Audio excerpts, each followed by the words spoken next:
Aren't you happy? Sean, I've been trying to silence you for years. It never works. I mean, you're like my big brother. I've been like, stop, Hannity. Oh, yeah, my big older brother. Yeah, go ahead, slap him around. Go ahead. Yeah, no. It's just so no one has a chance against you. I'm not concerned at all. Sean, thanks so much. Have a great show. Good to see you. All right. And good evening from Washington. I'm Laura Ingraham. Thanks for joining us. This is the Ingraham Angle.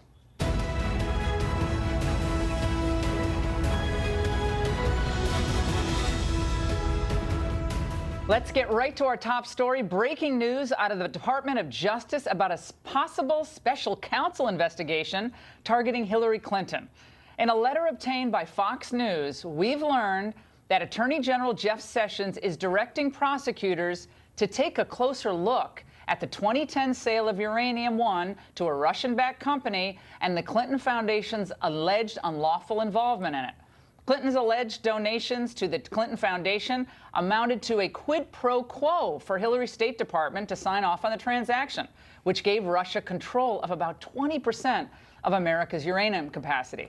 And according to a letter from DOJ to the House Judiciary Committee, the Attorney General is open now to the possibility of appointing a special counsel to look into the matter and other matters related to the Clintons.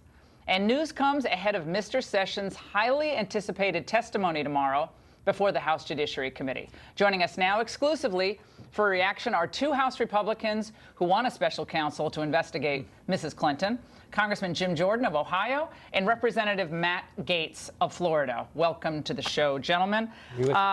You guys wrote an op-ed and you asked Jeff Sessions to move forward on a special counsel. Congressman Jordan? Yeah. Well, no. Are they listening? Yeah. Well, they're definitely listening. You talked about the headline tonight in the Washington Post. Sessions considers appointing a second special counsel. We sent a letter on July 27th outlining why we think it's warranted. We met with Attorney General Sessions and Justice Department staff on September 28th. So far, we've got nothing, but it's amazing. Today, we do an op-ed, and suddenly the Department of Justice has had a come-to-Jesus moment, and now there's going to be a special counsel, or at least they're talking about a special counsel. That's exactly what has to happen when you think about how the things we've learned and how serious they are. The American people want answers. We want to give them those answers. We think a special counsel is the way to go. Now, Congressman Gaetz, let's go through the many issues, the myriad issues. We have the Clinton Foundation. We have Uranium One. We have the way Comey handled a potential indictment, announcing the investigation, then announcing there would be no indictment. His process for going about this investigation, not being present at important interviews, immunity deals struck with people like Cheryl Mills. Yep. What among those many things, and again, our viewers, heads are swirling, what are the most concerning elements of those, given what you both know already about this? So many of these scandals link back to the Clinton Foundation, and it highlights that the American people are tired of this double standard where there's one set of rules for the Clintons and another set of rules for everyone else. Now, we're 6 months into this investigation of President Trump and his team in Russia. They found nothing. But look at the treasure trove of information that continues to be found out about the Clinton Foundation, functioning essentially as a money laundering operation for the Uranium One deal. And that really ought to concern us. Our uranium assets are precious.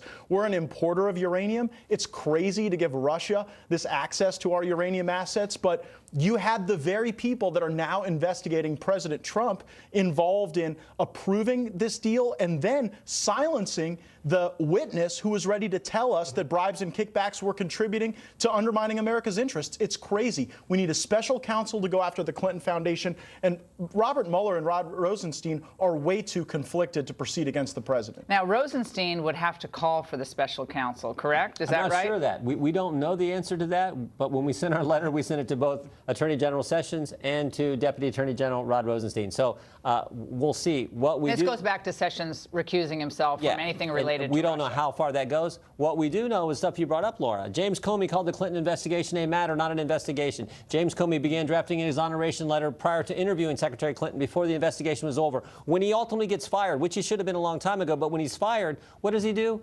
Leaks a government document through a friend to the New York Times. And what was his goal? He told us under oath to create momentum for a special counsel. And who does that special counsel have to be? His best friend, his predecessor, his mentor, Bob Mueller, who was the guy who was conflicted in this whole Uranium One deal. So when all those facts come out, not to mention the dossier, when all this comes out, we're saying If this doesn't warrant a special counsel, what the heck does? That's all we said. And finally, today, they finally decide, oh, there's an op-ed today. Maybe we better answer Congress, who 3.5 months ago sent us a letter demanding it clear back then. Congressman Gaetz, what do you think did take so long here? I think a lot of us who are, big fans of Jeff Sessions, and I'm one of them, I just find this to be curious. It's almost like anything that touches Russia, everyone's afraid of touching.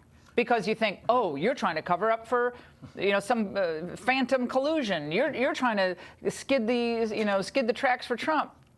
This does go to national security, the integrity of the justice system, the credibility of Jim Comey and how he handled this investigation from the beginning. When I heard that he wasn't present, unless something's changed, he was not present when Hillary Clinton was interviewed.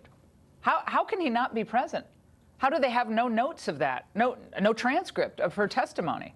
Well, it happened on a Saturday, I believe, on 4th of July weekend, if my memory serves me correct. Well, it's absolutely ludicrous that James Comey made the decision to start drafting an exoneration letter before interviewing witnesses and before interviewing Hillary Clinton herself. Your question is, why did it take so long? And why tonight do we have, on the eve of Jeff Sessions' testimony before the Judiciary Committee, a statement that they're open to a special counsel rather than what Jim and I would like, which is the appointment of a special counsel?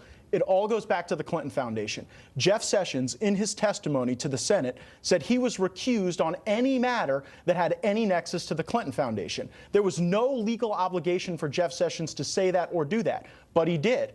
There is no way to investigate the Uranium One deal without looking into the Clinton Foundation filling out deposit slips with millions of dollars of donations from the Russians. So that appears to be the challenge, the nexus. And we certainly cannot leave to Mr. Rosenstein the question of appointing the special counsel, because it's Rosenstein's name on the signature block, sealing from Congress and the American people the very testimony of the informant ready to tell us about the bribes and the kickbacks. What do you make of the old Obama intel chiefs coming out yesterday and, in various ways, various interviews recently, they're coming out and criticizing Trump on his comments about Putin and so forth, given the fact that we know both of them have their own credibility problems in testifying before Congress. Of course. Well, I also think it's interesting. Go back to the January 6, 2017 meeting that Mr. Comey had with President-elect Trump, where he briefs President-elect Trump on the dossier. And shortly thereafter, someone leaks the fact that that meeting took place and that the contents of that meeting or the discussion in that meeting was about the dossier. Someone leaks that to CNN. Who leaked that? Who leaked that to CNN? And did that become the thing that legitimized the dossier so much that the press could then print it, which CNN did, and BuzzFeed could print the entire dossier itself? So those are the kind of questions. We haven't even gotten really to the dossier, but if a Clinton-financed, Democrat National Committee-financed Oppo research was turned into an intelligence document, and if that was the basis that for the FISA court giving a warrant to spy on Americans associated with the Trump campaign, if all that happened, if our government colluded with a major party and a major campaign to go after the other campaign in this country, you are not supposed to come anywhere near that. If that all took, now we don't know if it did, but there's a lot of evidence pointing in that direction. And read Byron York's piece. Today or yesterday's piece outlined a lot. There's read Kim Strassel's piece in the Journal. All those talk about this very thing. That's what's scary. This dossier was marched over to the Justice Department by John McCain, was it not? Clear back in the summer, they got the. He marched it over there. The final document, yeah, but they were getting. I think read Byron's piece. They were getting parts of this throughout the summer, and they launched a counterintelligence investigation. We want to know those kind of things, and we're hopeful that Mr. Sessions will not only appoint a special counsel, but give us some answers on those things tomorrow. Gaetz,